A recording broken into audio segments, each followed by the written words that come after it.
What's up, Timberwolves Nation? It is your host, Robert Winstanley, What's going on, Timberwolves fans? alongside Sean Murphy. Welcome to the Pizza Palace. Welcome to the Wolves Den, everybody. Welcome to the Wolf Den. Ow! Oh my gosh. So we just need to come out and immediately address the storm, the wolf pack themselves in the It comments. was really only two people, but That's okay, but that's more fans than I thought that the Timberwolves even had.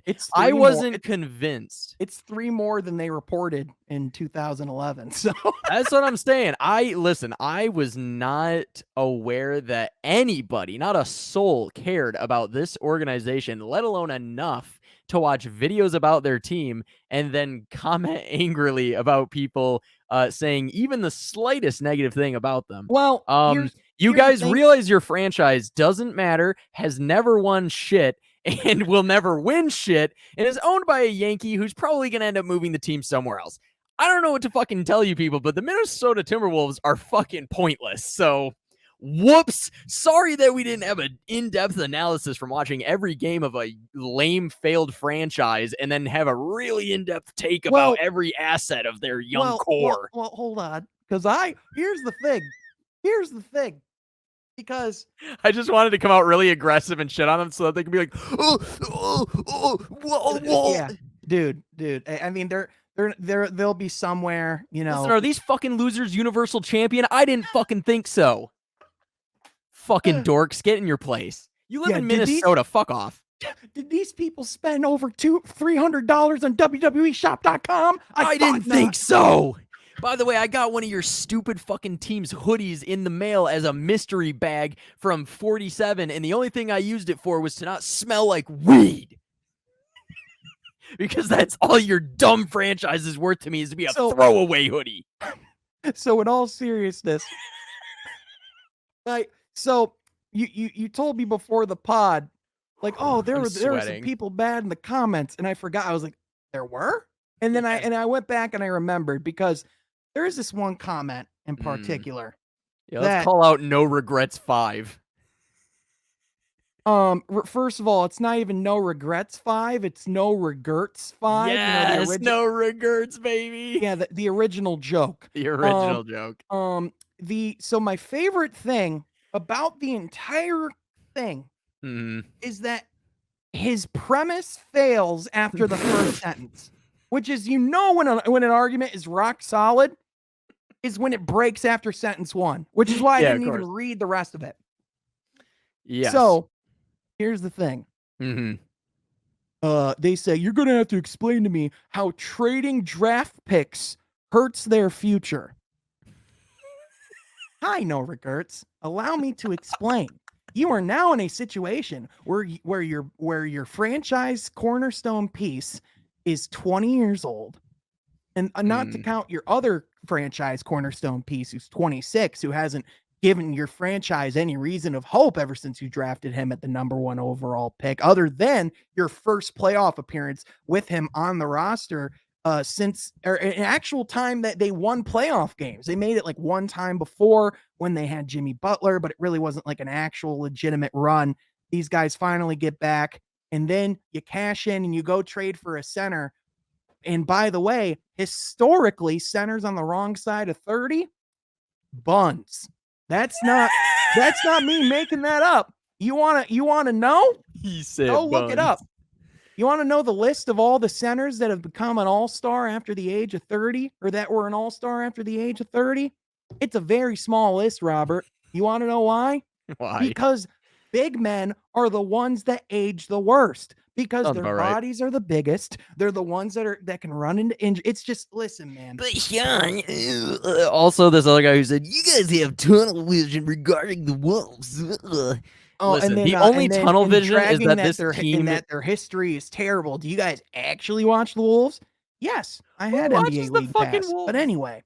Fuck the Wolves. The only tunnel vision I have is that the team should be put in a tunnel where a train is coming at them, because there's nothing worthwhile about the Timberwolves. Fuck off. Here's the thing. At the end of the day, I just know that your franchise Mm, is now tied salary-wise into all of these guys, mm, and that for me, I have Cade Cunningham, I have true. Jaden Ivey, It's true. I have Well, all he's these injured, shiny but toys, and I know that we're actually building this thing right. slightly So injured toys. I would like it's a sprained ankle, who cares? But I would just like to formally say, and I would like to formally just Yes. offer to the Mm. people of Minnesota, Mm. Robert, this is a gift that we like to give to people that we love on the podcast. It is. It is. I'm Yeah. ready. Yeah, and it is the double bird salute. You can Yes, go it fuck is. yourselves. Yeah, y'all can straight up suck a But- huge bundle of dicks. You we, have, we said we were gonna address it on the show. Robert just comes out, fuck Timberwolves. bro. Hold on. Can we go over the Minnesota teams? By the way, nobody gives a fuck about that entire city and or state. Okay, if it wasn't for the fact that Prince is from there. Yeah, for All sure. right, but So because Robert, you got the Timberwolves, you're gonna be going to see the Twins and Tigers pretty soon. I know you're gonna be going. Minnesota. Aren't you excited about that? Your trip in a couple weeks. Where are you going, Robert? I'm really excited. I'm going to Minnesota. So if you're at the Mall of America, get him. Suck this man. Maybe we shouldn't post this episode. We're about No, to become public enemies number 1 in Minnesota and Sacramento. Like those are like our 2 targets. Is anybody, and is anybody No. a hardcore fan of the Timberwolves, the Minnesota Wild, the Vikings, or the Twins, the 4 most forgotten teams in every respective league? You almost completely forget in every instance that Minnesota has any of these teams. For sure. Any of them. This might be the most conversation they've gotten on a podcast in the last year. So. Maybe ever. The thing is like, and here's the thing. Yes, I am going to Minnesota. Yes, I am excited about it, and I do think that the city is cool. I'm being dramatic, and I think that being dramatic, and I do think that some of their teams are cool. Mm-hmm. I'm mostly retaliating We're just memeing. for comedic and entertainment purposes. But yes, you guys, you made comments, of course, addressing that you guys have love for your team and you're defensive for your team, and I got to tell you, I do respect it at the end of the day, because if there's anyone who loves being foolishly defensive of their bad teams, it's me. I'm a Raiders fan. All I know is being defensive of a bad team. I get it. And for that, I do salute you. You're much like the city of Seattle, who has just teams that no one cares about unless you live there. And I gotta, you tip of the cap and salute and all that kind of good stuff. Good on you. Keep rooting for your Timberwolves. It's kind of a pointless venture, but hey, someone's got to do it. Someone has to do it. Here's the thing.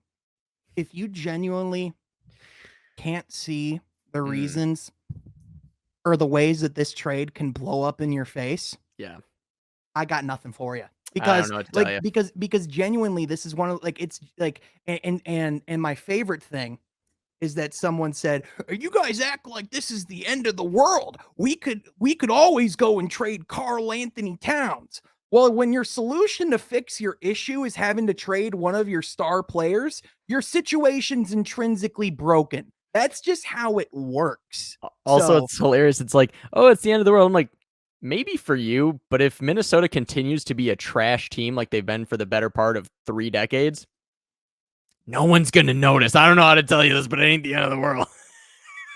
The end of the world would be like the Celtics finishing with like 10 wins in a season or some shit. Like that would be like the end of the world. Would be like the Lakers or the Celtics are like a major team having an issue. Yeah, exactly. Like that would be like, oh man, like holy shit. Like if their best player was like Steve Blake, that'd be like holy shit. But like, guys, we're talking about the Timberwolves. I respect you, and I hope that you do well. And I actually, you know what? If you guys win a championship, that would be pretty darn cool. I'm happy for you. But like, you guys, know what's come on, guys, fellas. They tell us they tell me to, when people tell me to do my research, guys, it's one of those moments where you got to be self-aware, like we are with the Pistons. We know that nobody gives a flying fuck about the Detroit Pistons outside of Michigan and or the Detroit area. Like nobody, the national media forgets they're a team on a regular basis. The Detroit Pistons are the most ignored team in the NBA. So I'm not out here, pretending. that Hey, were Robert. anything more. Hey, Robert. We're Yeah. 10 minutes in. Should we do our intro? Fuck the intro. Fuck the intro and fuck the Timberwolves. I am forever gonna hate them. No, I'm just kidding. Anyways, no, we just wanted to meme on you and clown with you. We love you guys. No, we don't. But anyway.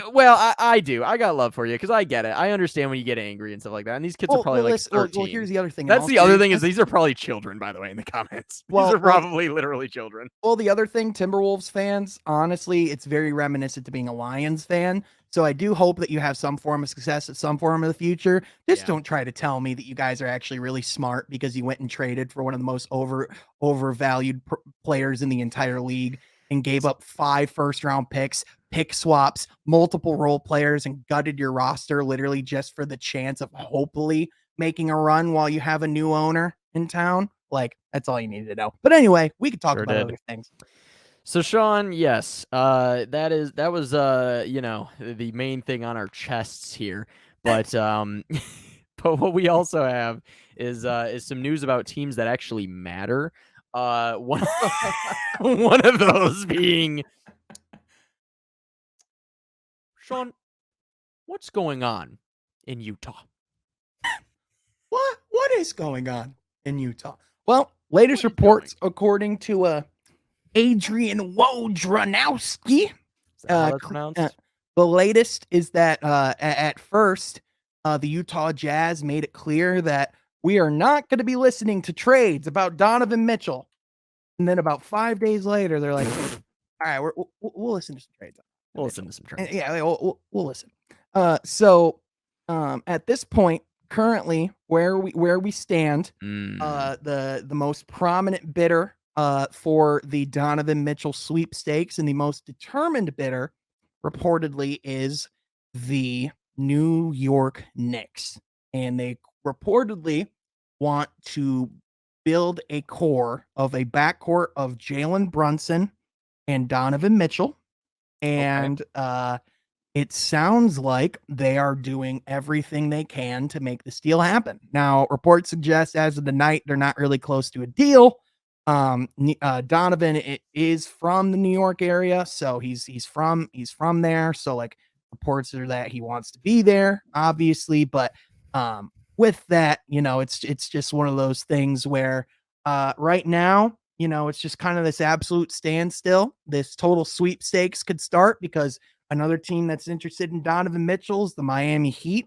They've been very adamant that that's someone. A report suggests that is a guy that they would want to go and add. And with his Miami Heat, with comparisons to Dwayne Wade, that seems pretty seemingly obvious as to why. But the one thing that's going to be difficult for Miami is, do they have the trade pieces to get it done? Because the centerpiece of whatever Miami's going to be able to do is going to be Tyler Hero. And it's the question of, are you going to want Tyler Hero? Because with the Knicks, if they truly cave, they could center a piece around RJ Barrett and some picks. And RJ Barrett, say what you will about him, at one point was a top 3 pick in the NBA draft. So at the very least, that would be something to build around. But yeah. So yeah, Tyler Hero, that's kind of one of those things. Like, yeah. As a Heat fan, it's one of those like, okay, I love him coming off the bench. He's clearly like one of the best players in the league to come off the bench. And he was really good last year, which was great to see. But at the same time, is it like a guy that I feel like I would want to hold on to at the cost of not having Donovan Mitchell? No, not really. I'd rather have Donovan Mitchell than Tyler Hero. We can figure it out. Yeah, I mean, it's all right. Yeah, I just wish we hadn't signed Duncan Robinson for like $1 zillion.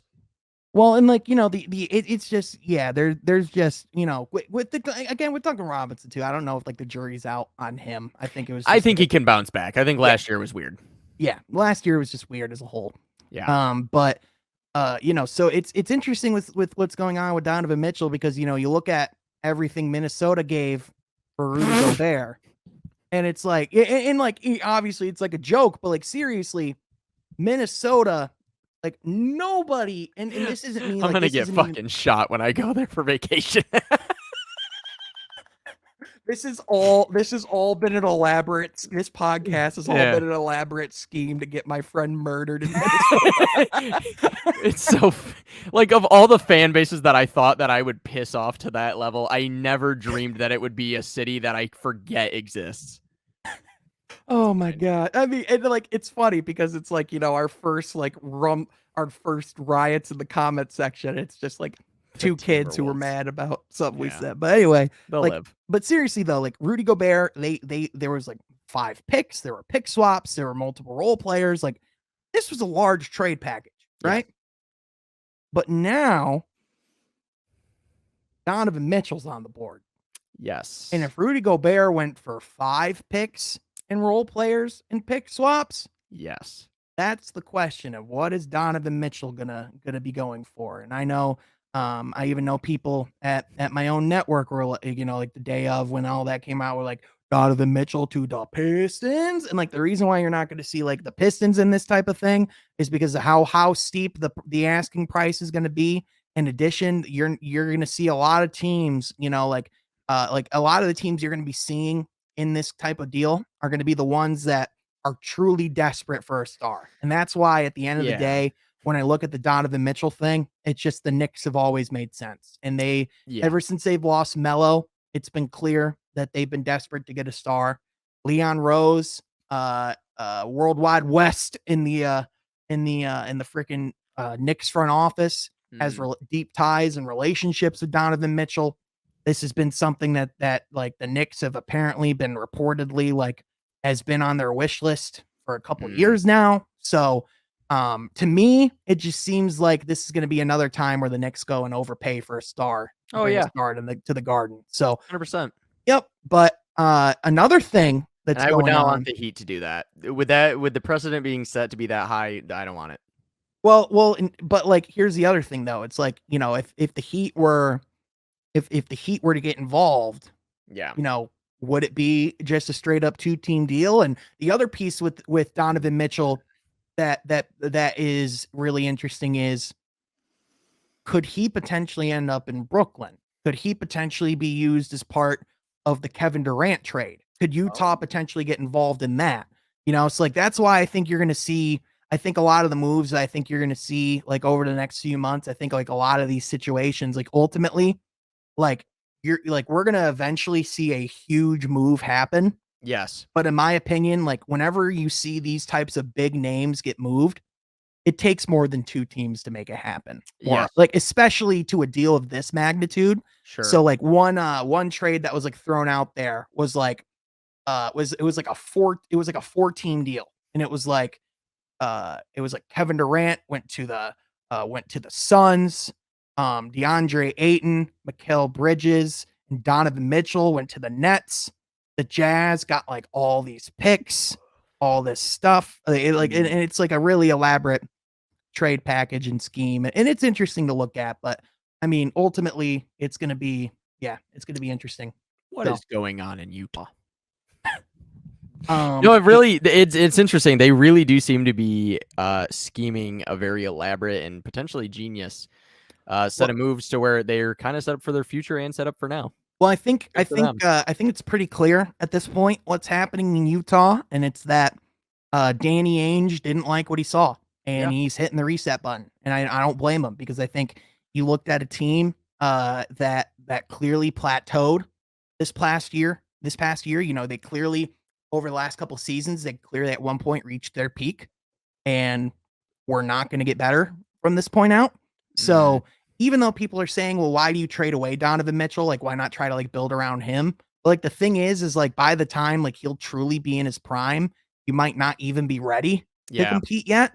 So like that's the thing, is like, in order to truly do this right, that's why you go get all the assets now. And then now you're going to have a situation in Utah where you're not going to have as many picks as Oklahoma City, but you're not going to be far off. Yeah. So, I mean, like that's interesting. But another whole thing that this literally just happened a minute ago. I mean, it was reported that this would happen earlier today, but it just became official. DeAndre Ayton just signed. He just signed a 4-year, $133 million offer sheet Yeah, to which is the Pacers. Yep, which is, by the way, the largest offer sheet in NBA history. Hmm. So holy cow, I thought I was gonna sneeze. Lit. Dang it! Wow, that was really unsatisfying. You Anyway, gonna make it? DeAndre Ayton just signed a 4-year, $133 million offer sheet, Hmm. and more than likely, the Suns are gonna match it solely for the reason that he could be used as a trade piece from January beyond. So he's not going to the Pacers? Here's what's happening. So Yeah, explain he this to me like I'm 5. okay, so DeAndre Ayton, he did not sign a contract Mhm. with the Pacers. He signed what's called an offer sheet. And what an That's offer like a sheet is, franchise tag. yeah. So essentially, in the work, so when you're a restricted free agent in the NBA, what it Mhm. means is that the team ultimately has the decision to either they can extend an offer, they can try and like they can be the first ones to try and get like an extension, or they can let you test the market. They can let you go out to and speak to other teams. And what they'll do, and what DeAndre Ayton did, they'll say, okay, well, if you think you can go get this money, go get an offer sheet. And if you and it whatever you get, either will match or we'll let you walk. And so they kind of have the decision. So what happens now? DeAndre Ayton just officially signed his offer sheet from the Indiana Pacers, right? Okay. At this point, the Phoenix Suns have 48 hours to decide to match or not match that offer sheet by the Indiana Pacers. Okay. And if they match it, Ayton stays in Phoenix. And that exact same deal that he signed with Indiana is his contract with the Suns. But if they don't, that offer sheet turns into a contract and he's officially a member of the Indiana Pacers. I see. So they're going to they're likely going to match it and then hold on to him, and then he could be a Pacer or something else later on in the season. well, I don't think he'll be a Pacer. I think Mm. I think this is like I think for Indiana, this is kind of like this is your one opportunity to go get this kind of guy. Like Indiana doesn't really throw out offer sheets often, but when a number 1 overall pick is on the market, you kind of have to. Yeah, you got to shoot your shot, and if it Yeah. doesn't work out, it is what it is. Yeah, for sure. And so what this really could be is that eventually DeAndre Ayton could perhaps be a part of a Kevin Durant trade. So Okay. either that or Phoenix could just try to figure out who they want to trade him, like how they want to like get value for him later, because there's like the whole thing with Phoenix and DeAndre Ayton is insanely awkward because it was pretty much believed from the end of the season on that DeAndre Ayton wasn't coming back to Phoenix. 100%. And now beliefs are around the league that they're going to match this offer sheet. And now if you match this offer sheet, you can't trade him till at least January. So you got to bring him into the locker room. So, and what are you going to do? Bench your max salary player on a team that's trying to win now? Right. So that's the thing where the Phoenix Suns created an extremely awkward situation for themselves, all because of terrible ownership and cheap management and everything that they've had going for them the entire time. So now we're going to piss off the Suns fans too. Cool. Dude, well, no, like Robert Sarver's like, it's not even like yeah, I'm just making it. Yeah. They would tell you Robert Sarver sucks. Like, that's true. Like literally, if you look at their parking lot, then you definitely realize that they don't have fans. Oh, there's plenty of parking. There's plenty of parking. Oh, dude, and like I remember, like this old lady went to like a freaking city council meeting, in Arizona, and just tore Robert Sarver to shreds. Like people in Arizona hate him, and I hope Vela here lately. Yeah, and there's still an impending investigation on Robert Sarver and the Suns, so that's a whole other thing. By the way, imagine if Kevin Durant gets traded to the Suns, and then right after he gets there, the huge bomb drops of what the investigation found. Imagine that reality. Oh my god, dude! Like those, like I don't think people in my opinion, like we're in for like this last year was nuts. this season feels like it's going to be a whole different level, dude. I'm like, and I know the last season just ended for all intents and purposes, but man, it's going to be quite something, man. I know. I'm excited, man, and I'm especially excited to see our boys in the teal jerseys again, you know. Yeah, Sean, to wrap things up a little bit here, I think I kind of want to talk a little bit about the NHL and what's going on there Oh, buddy. for our fans here. Yeah, first of all, I could go on a whole rant. I'm not going to Yeah. about the Vegas Golden Knights and their inept just their horrible ownership. It's very frustrating. And now people will say, "Oh, they're not horrible. You have all these stars." I'm like, "Yeah, but just shut up." Okay? I'm like a Timberwolves fan right now. I'm just like, "Shut the fuck up. You don't know what you're talking about." It's frustrating. Here's the thing is I'm hoping that this is for the best. I'm hoping it's for the best. And we'll see. And Pacioretty was going to be an RFA, or actually no, I think he was going to be a UFA next year or something like that. I don't remember. So it was one of those things where for people that might not be as tuned in to the hockey world, yes, as I am, or as you are, as I am. I was going to say, yeah, you know, as you are. How about this? Yes, like you know how you just explained that thing to me like I was 5. You did that to me. Like, yes. You know, like how I just explained it to you like you were 5. Explain this to them like they're 5. No, explain this to me, but in NBA terms. Yeah. You know, or NFL terms, because you and I both know football. We definitely both know football. Yeah, this is an interesting moment because this is a team that so badly wants a championship and is so close. But they've been so far. It's kind of like Is it like the Packers? Is it like the Packers trading Devontae Adams? Yes. Yes. That is probably the best thing to put it at. Yeah. It's just like this guy who really was a cornerstone guy, great goal scorer, great points guy, great locker room guy, a lot of chemistry between all the lines and stuff like that. Like it was a guy that everyone loved. Everyone loved Max Pacioretty. And yeah, to see him go, it's not ultimately that surprising, but it's also just very disappointing, and you just hope that the moves that they've made have been for the best, because ultimately, so here's the thing. The only thing that makes it different is this is like giving up Devontae Adams. However, it's because you need to make room for Cooper Kupp. Yep. So it's kind of a weird situation because it's like, well, we signed all of these great players, one of which was just last year, and it put us over the salary cap. But since we had guys on the injured reserve, in hockey, it's weird to where if they're on the injured reserve, they don't count towards the salary cap. And so you can kind of like, do some fuckery there. So Max Pacioretty is ultimately just the domino from, a trade we made in the season last year, because we were over the salary, but it didn't matter right away. It's going to matter as soon as the season starts this year. So the Golden Knights were like, shit, we're not compliant with the salary cap. We got to dump somebody. He's got a big contract. And it looks like they had some extensions in place too. And literally they couldn't go through. So yeah, when their money was totally fucked. So they literally had someone had to face the guillotine, whether we wanted them to or not. So let me get this straight. The Golden Knights, yes, yet again, had to trade one of their best players because of salary.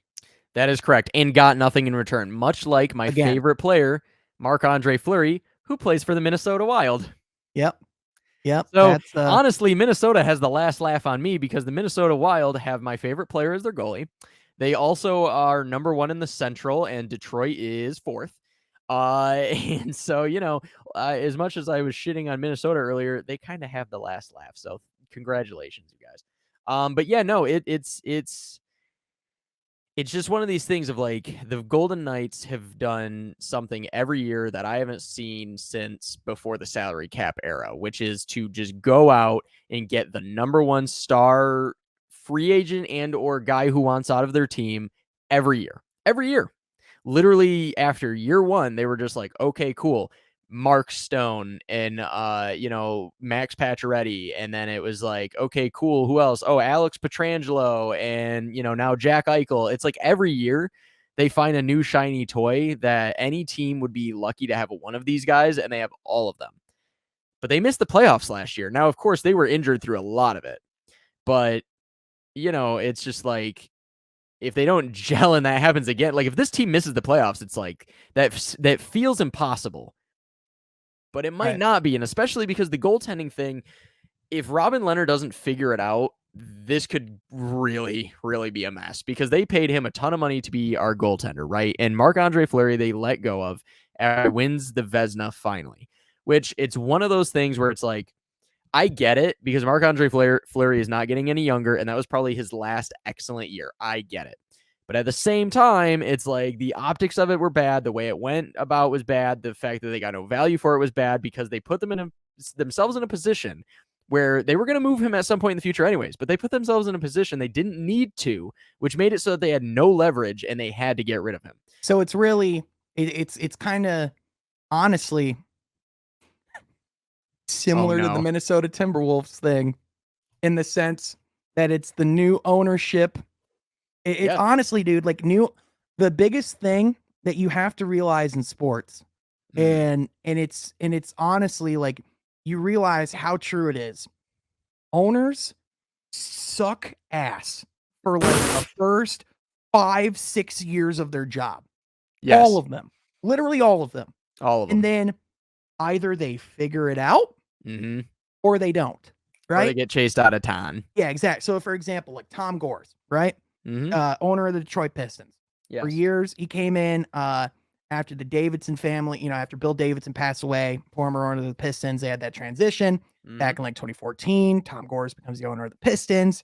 He wants to compete, wants to, get into the playoffs. He says, we're never going to tank. We bring in Blake. We're building around Andre. We're trying to do this whole thing. We're trying to get into the playoffs. As of a couple of years ago, it's reported we might like Russell Westbrook, all this sorts of stuff, right? Gross. But then he changed. He hired Troy Weaver. He's letting him do the job. He has Dwayne Casey. He's being patient. We've built through the draft.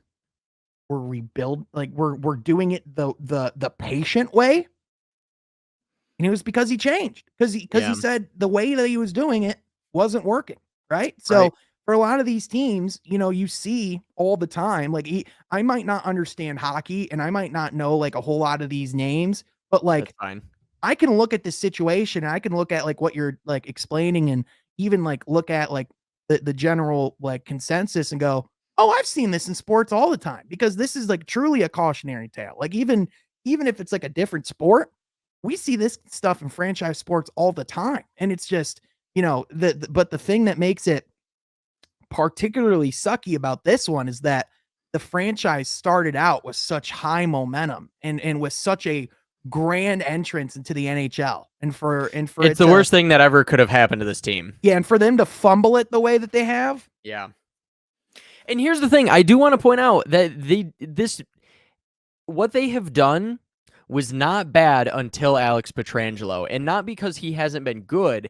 I just think that that's when they started to get greedy and start to make decisions not based in, I don't even know how to phrase it. It was one of those things where like bringing in Mark Stone made a lot of sense, because the Golden Knights, even though they made it to the finals, it was one of those things where like, okay, this team's not going to do that again. And their best player was fucking James Neal, who's terrible. So I mean, he just had a random year that was just really good out of nowhere.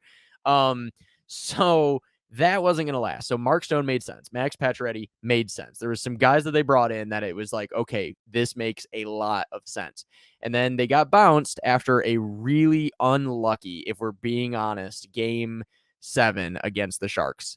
The San Jose Sharks is what changed the Golden Knights' future, because we got embarrassed, got eliminated in a game that honestly was really more luck than anything, and just the fact of it, not luck, but it was just one of those momentum things where the Golden Knights got in their own heads. They got caught, fumbling, and the Sharks were just really on it, and they were really, just capitalizing on a lot of mistakes and that kind of thing. And when the next season started, it started a little bit slower than anticipated, and they panicked. And they were like, let's fire our coach, who's been great. Let's go get the coach from the San Jose Sharks, who just beat us in the playoffs, who is not a very good coach.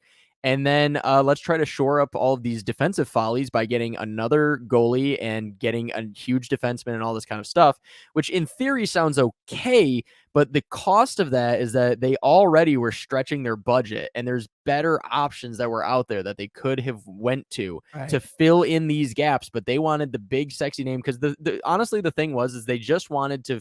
The Golden Knights were this close. And they felt like we literally need one thing. We need one easy answer that just makes it so we're unstoppable and we literally cannot lose. And they tried that with Pietrangelo, and that wasn't it. They tried it with Leonard. That wasn't it. They're trying it now with Jack Eichel. And it's like, I don't know if this is it. Like, they keep trying to literally put one player. We're one player away.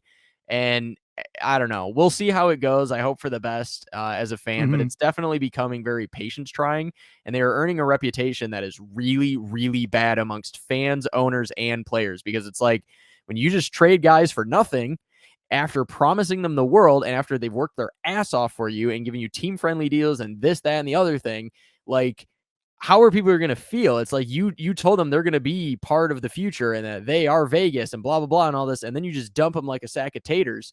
And then it's like, you're like, what the fuck? And, you know, and then fans of other teams are sitting there going, look at this bullshit team that came into the league who has this shitty, pompous attitude of like, we're the great Golden Knights, you know, fuck everyone else. We're the chosen ones. The original 31. That's right. We can buy whoever we want. We're going to wave our big golden dick around. And it's just like, they come off so shitty. And it's so unfortunate because I tell you, every Golden Knights fan that I've seen on Twitter or that I've interacted with and that kind of thing, all of them are great for the most part. I haven't met almost any Golden Knights fan that sucks. And the thing is that they're all very aware of all of the same stuff.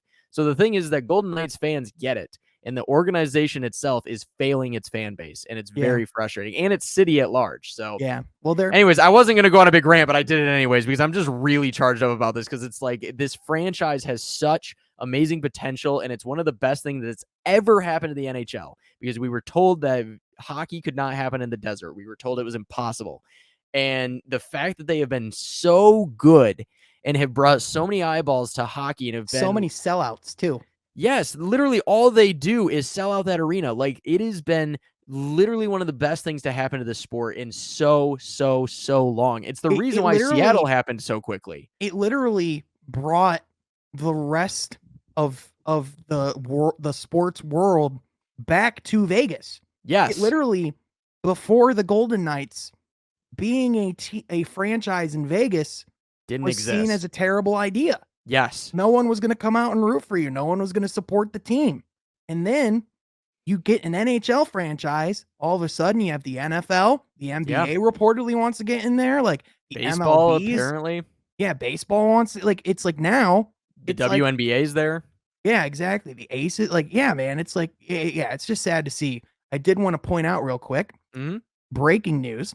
The Phoenix Suns have matched the Indiana Pacers 4-year, 133 max offer on Deandre Ayton. So there it is. Ayton stays in Phoenix. So the Phoenix Suns, after all these months of Deandre Ayton's is going to leave, and it was looking like for a week that he was going to be a Piston. I mean, this was the right move. Like, it was the good thing for them to do. They shouldn't have let him. Get to this point in the first place. Yeah, it's going to make things weird, but. He's a professional. He'll be okay until January, and then they'll probably flip him. Oh, yeah. 100%. Yep. But, I mean, hey, at the end of the day, Ayton got what he wanted. He got the bag. So. Yeah, exactly, which, good for him. I mean, he's one of the best players in the league right now, so, I mean, who can blame him? Yeah. But, yeah, I think in closing, as far as hockey is concerned and stuff like that, there was a lot of moves that were made as far as for our hometown Detroit Pistons. There was nothing that, like, blew my socks off. The Red Wings, you mean? Yeah, that's what I meant. Jesus Christ. So the Red Wings, there was nothing that like really blew me away, but it was a lot of things of trying to address problems, specifically the defense. And that's one of the things that was really hammered on by Steve Yzerman and others of just like, okay, we clearly have a great core. We have a lot going on. The offense seems to be pretty decent. Our defense is fucking atrocious. It's bad. It's terrible. The goaltending is rough. We need to fix these problems. So they went out and got a goalie. They got 2 defenders and a few other things. And I think that they're going to really, try to, get this thing continually going. It's been going in the right direction, but they just want to, keep putting fertilizer on this thing. Yeah. So yeah, I'm happy with it. There again, nothing that like blew me away. I was foolishly hoping that maybe we could land Johnny Gaudreau, or at least he would go to a team I like. Nope, he goes to a team I hate, the Columbus Blue Jackets, and confused the entire hockey world in the weirdest move I have ever seen. This is like if this is what would I compare this to? This is like if Devin Booker randomly went to like The Cleveland Cavaliers.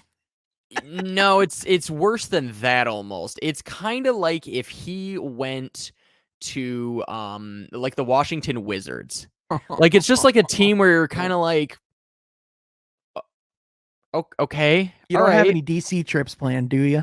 No, I don't. It's just like such an odd move. It's like, so you left the Calgary Flames where you've been at since you were drafted. He's been there for 9 seasons. He's a young guy. He's one of the best players in the league, great left winger. And he's going to the Columbus Blue Jackets. And it's just kind of like, okay. And they do have some stars there, kind of. Like they traded for Line a couple of years ago or last year or something like that and whatever. So like they have stuff there going on, but it's very similar to like if Devin Booker, like a great young player, that was doing well with his team he was at. That's not necessarily a top team, but is kind of, keeping their name relevant. Suddenly went somewhere really random. Yeah, kind of like the Wizards. Really, it's just like one of those, like, no offense to the Wizards, but it's just like, what the fuck is this? Like, everyone would expect Devin Booker to go to, like, a top team, right? Like a contender who's trying to get over, like the 76ers, let's say, or even like the Nets or, the Trailblazers, the Lakers, like someone that makes sense, right? So if he goes to like the Wizards, you're just going like, I mean, go off, King, but also like, what? Okay, all right, sure. Yeah. Yeah, and the only explanation he had was, well, I played a game there when Calgary played Columbus, and it seemed like a cool atmosphere. And I was like, what? Anyway, really weird. It's only a 5-year deal, so I guess it's not like the end of the world or whatever, but just really like, what the fuck? Anyways, so hockey free agency's been interesting. There's been some good moves. So the rest of them are a little bit in the weeds that don't matter, but I wanted to cover a lot of the big stuff, especially since, we do cover an insane amount of Pistons in basketball, and I wanted to make sure we got a good, healthy absolutely. On this podcast, we go all over the place, baby. So that's right. So, yeah, hockey, man. Sometimes let's do that hockey. Yeah, and another cool thing that I just learned. This is more personal news to us. Okay, we reached 150,000 views today. So hey, look at that, guys. We started this channel literally 11 months ago. Wow. And to reach 150,000 views in under a year and to be over 1,700 subscribers strong, and for the channel to be doing as well as it's doing, thank you to everyone that makes it possible, man. Even the Pizza Palace has been seeing insane growth of late, and we're just super grateful for it. So thank you to everybody. Man. I remember like thinking of the days where like this podcast literally started as Robert and I in my apartment, like recording it on my iPhone, and we having would the like, fire alarm go off. Yeah, exactly. I literally watched that clip last night. It's my favorite clip. It's so goddamn funny. But it's like you go back and it's like you look at all those times, and like even you and I would like have the conversations after, and it was like kind of the encouragement of like, oh, when will the numbers come, or like when will like the views be there, and like stuff like that. And it's like, it's just so cool because like we're just at this point as like a channel now where like truly everything's thriving. Like the Pizza Palace is doing great. The From Half Court's doing great. It's been awesome, man. So thank you to everybody. Seriously, y'all are the best. Yeah, absolutely. Even the ones from Minnesota. Even the Minnesota ones. Even the Minnesotans. Thank you guys. You have no idea, like behind the scenes, man. It's really cool. So but yeah, Sean, I think that is pretty much all that I had as far as news and sports and things. So yeah, thank you guys again. We love you, and we're just messing with you, Timberwolves Nation. Don't get your panties in a bunch. Timberwolves fans, you can go yourselves. Anyway, it's literally 2 people. The best part is that there's probably Timberwolves fans who are going, I agreed with you guys. I don't know what those guys' problems is. It's like, it is what it is. I understand defending your team. It's all good. It's all love. Anyways, have fun, Timberwolves Nation. Ow!